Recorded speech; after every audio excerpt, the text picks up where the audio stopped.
Madam দেখুন একবার, অফিসটা কি বাচ্চাদের পার্ক হয়ে গেল নাকি? অফিসে তো ডিসিপ্লিন বলে কিছু একটা থাকা দরকার। এক মিনিট, গোপাল,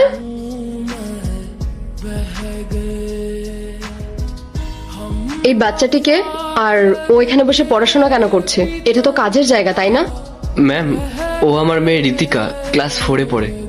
আপনার মেয়ে তো বুঝলাম, কিন্তু অফিসটা কি আপনার ড্রয়িং রুম নাকি? এখানে অনেক ক্লায়েন্ট আসে, আর তারা যদি এভাবে দেখে তারা কি ভাববে? ম্যাম, আমার মনে হয় আপনার এসব প্রশ্রয় দেওয়া একদম উচিত নয়। না হলে কাল থেকে তো সবাই সবার বাচ্চাকে নিয়ে অফিসে আসা শুরু করবে। তোমার মেয়েকে হঠাৎ আজকে এখানে কেন নিয়ে আসলে? কোনো বিশেষ কারণ আছে? ম্যাডাম ক্ষমা করবেন, আসলে ওর স্কুলে ছুটি পড়ে গেছে তো, আর বাড়িতে ওকে একা রেখে আসার মতন কেউ নেই। আজকে সকালবেলা ও না খুব কান্নাকাটি করছিল, বলছিল বাবা আমার একা বাড়িতে থাকতে খুব ভয় লাগে, আমিও তোমার সাথে অফিস যাব। ছোট্ট বাচ্চা ম্যাডাম, বুঝতেই তো পারছেন, ভয় পায়। আর তাছাড়া ম্যাডাম, আপনি তো জানেন যে ওর মা 2 বছর হলো আমাদের মধ্যে আর নেই। এইটুকু বাচ্চাকে তালাবন্দি করে এখানে এসে ডিউটি করতে ভালো লাগে না ম্যাডাম। আমি আপনাকে কথা দিচ্ছি ম্যাডাম, ও কাউকে বিরক্ত করবে না, শান্ত হয়েই বসে থাকবে এখানে। আরে বাবা, প্রত্যেকেরই তো নিজস্ব পারিবারিক সমস্যা থাকে, তাই বলে কি সবাই অফিসটাকে ঘর বানিয়ে ফেলবে? ম্যাম, আপনি কিছু একটা বলুন, না হলে। জিয়া, থামো, অনেক হয়েছে।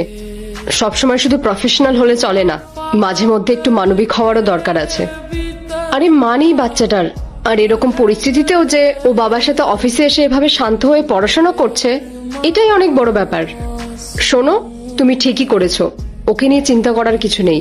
তবে হ্যাঁ, ওর ভালোভাবে খেয়াল রেখো আর ওকে পড়াশোনা করতে দাও।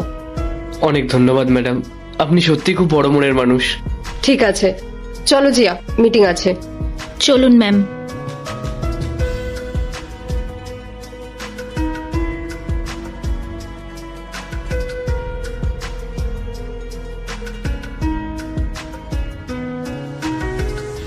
তোমার একাগ্রতা দেখে তো মনে হচ্ছে পড়াশোনা তোমার ভীষণ প্রিয়, তাই না?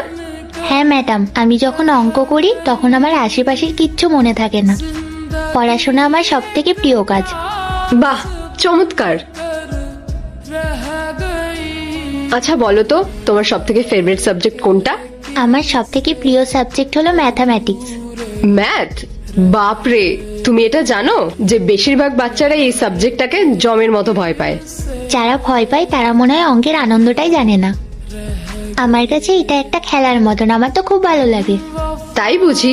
আচ্ছা, আমি যদি তোমাকে কয়েকটা প্রশ্ন করি, তুমি কি সেইগুলোর সঠিক উত্তর আমাকে দিতে পারবে? হ্যাঁ ম্যাডাম।